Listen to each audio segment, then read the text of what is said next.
Hello everyone, it's Matt here, and this is a review of the stuff I bought at BrickLive at the NEC Birmingham. It's about a month late, I'm aware of that. There's been other things on my mind and other things in production. But anyway, I'm going to first go through the purchases, and then I'm going to give a bit of a review about the event itself. This is the first pretty much only actual set of a set, as I'd call it. I purchased this, actually the Fun at the Beach set, and it's one I've wanted for pretty much since I've seen the first photos, because it's got a nice mixture of figures and parts, and especially to things like the lobster. The diver I'm not as keen on, but overall for the set and the parts and everything else, I think it's a good buy. And at BrickLive, I think Todd's just actually doing a bit of a discount on the set, so it actually kind of made it worthwhile. I think it was about 20%. Normally I aim for about 25 plus, but for because it was an event, because of the price, I was just like, do you know what, it's not that bad. So that was the first thing. While I was at Toys R Us, I also bought some more base plates, because base plates are always useful. These are the straight and crossroads. You can also get the curved and the T-junction. I actually own two of these and two of the curved and T-junction ones. So I might see about getting a few more of these to space out the city in the future. Hopefully Lego still make them by the time I actually need some more and actually have the space to build a city.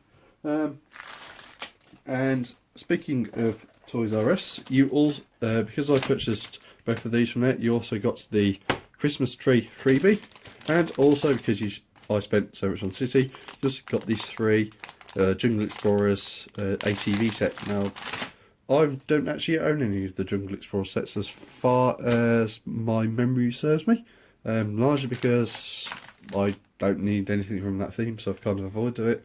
And it's kind of what to do with City. I just buy the sets I want from certain themes. So, for example, Jungle, nice theme, would love to have owned it, some very nice sets, but for me, I don't need it, so I kind of avoided it. There's a few other things here. The Brick Wife minifigure. This is number 39, and these were custom printed by Brick Sanity for Blocks magazine. So this is a very limited edition. It's actually one I'm going to keep as is. I'm not going to open it and use it, because it's just that very nice sort of printing on it. It's very nice styling. Official Lego parts as well for the head and legs. So the only printing is actually on the torso. That special 2x2 tile from Blocks magazine, and then you got the Stud Bucks coffee, which is a very nice mug as well.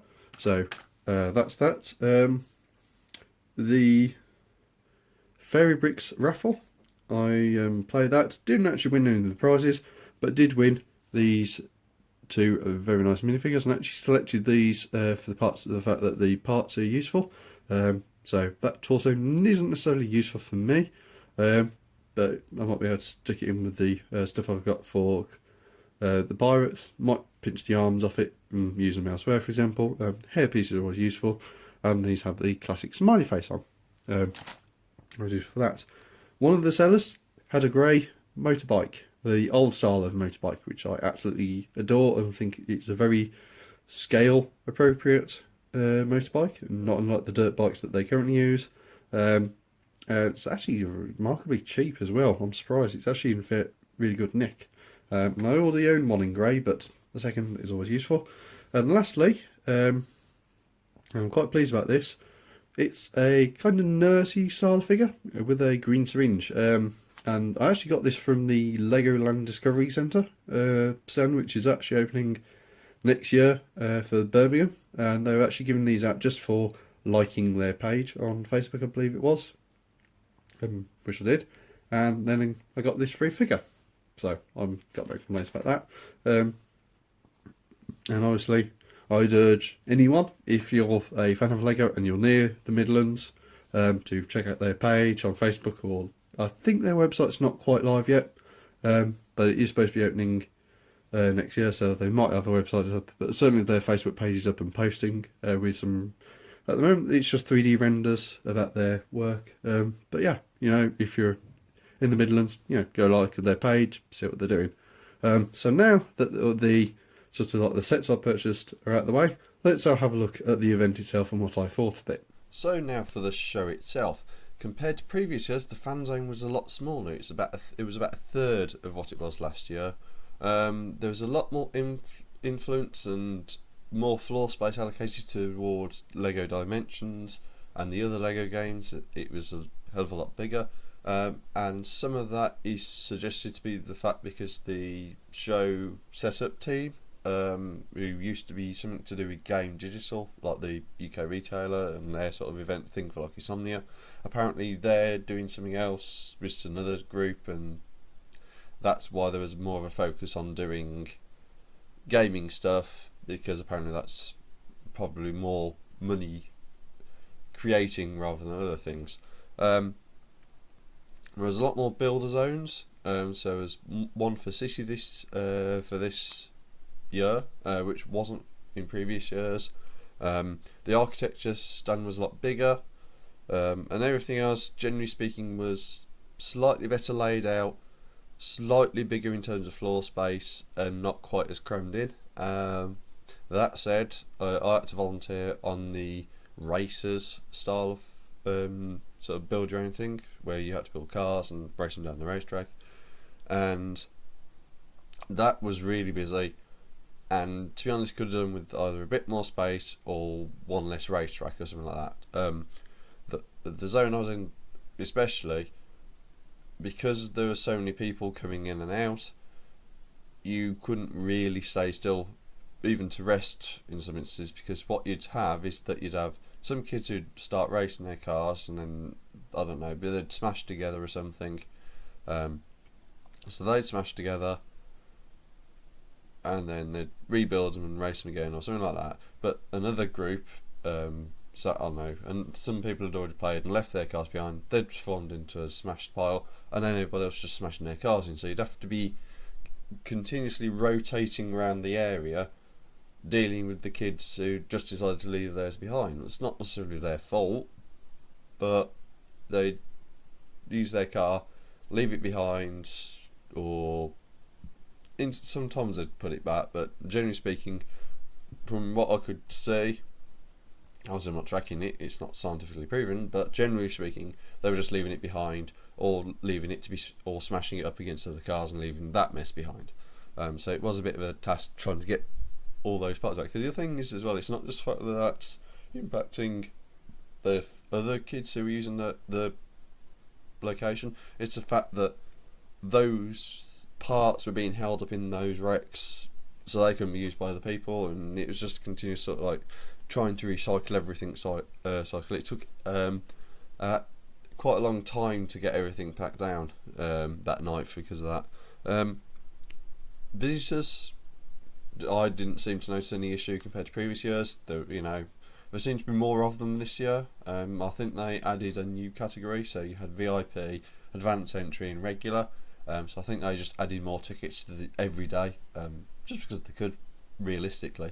And there was absolutely a huge amount of people there. I've not seen as many for a Lego event through my few years of doing Brick. I've not seen as crowds as big as the one for this year. The sellers, and that's the thorny subject I want to say really, weren't as many sellers this year, and there wasn't as much variety.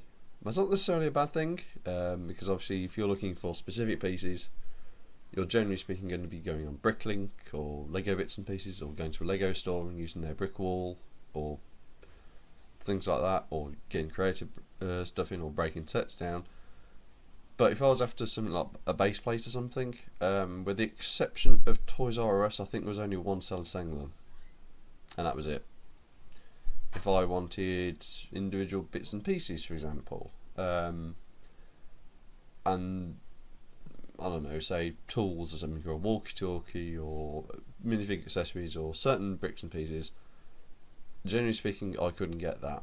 You had the people who were selling like military stuff, they were selling individual pieces, but they were the custom aftermarket guns, armour, gas masks, helmets, that sort of thing.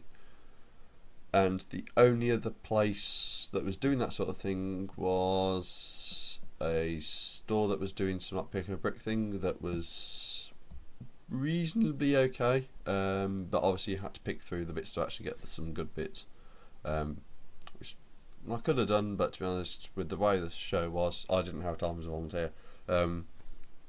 Volunteering this year was a bit worse than before. You're trying to find the volunteer coordinator who had lunch vouchers was a bit of a pain on the show day.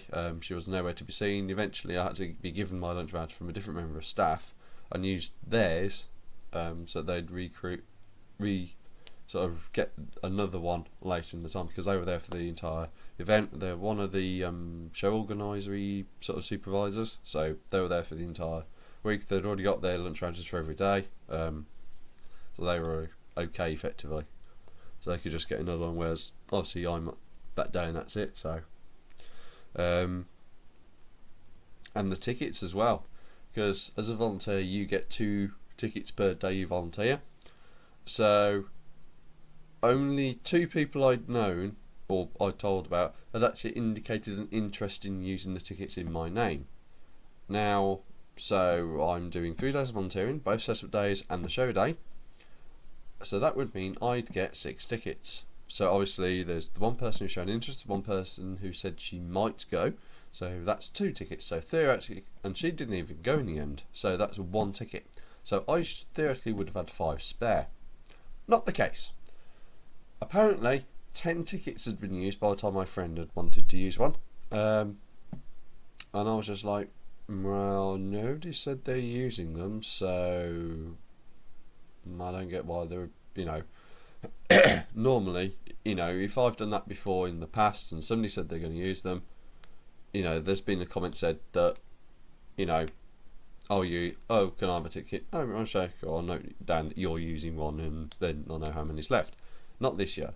This year, only one person has sort of said they're going to take one, and then by the time they got to it, 10 had been taken. So obviously that's 4 more than I'm actually volunteering for. And then I've spoken to the guy later, and apparently, yeah, he had another ticket on one. So even though I'd only volunteered for 3 days, I'd got 11 tickets for entry. I didn't even use one, because I was there on the one showdown, just did my purchases that day. But it's sort of like, that system needs to have a better sort of management, because obviously that system is very open to abuse, because obviously I don't know who's taking my tickets. I've got no reference. If somebody knows my name and they know I'm volunteering, they might just go, oh, can I have a volunteer ticket from for Matt such and such, Oh yeah, here you go, note down. No verification. I'm not asked if they're a person that I'm approving to have a ticket. Effectively, if you know a volunteer and you know their name, you can go to the ticket office and sort of say, can I have a ticket for such and such? Okay, there you go. There's no verification checks. There's no asking volunteer if that's the person they're allowing in. Essentially it's a free-for-all if you know a person's volunteer's name, effectively. So I think that's one of the really big drawbacks of the system. So the question is, would I do Brick again? And I'm inclined to say yes, but not on a show day. So I'd do the setup days, or possibly the breakdown day. Sort of a breakdown, sort of like afternoon sort of thing. But so yeah, that's my view of the BrickLive at the NEC event. And I'm Matt, and hopefully I'll see you in the next video. Bye.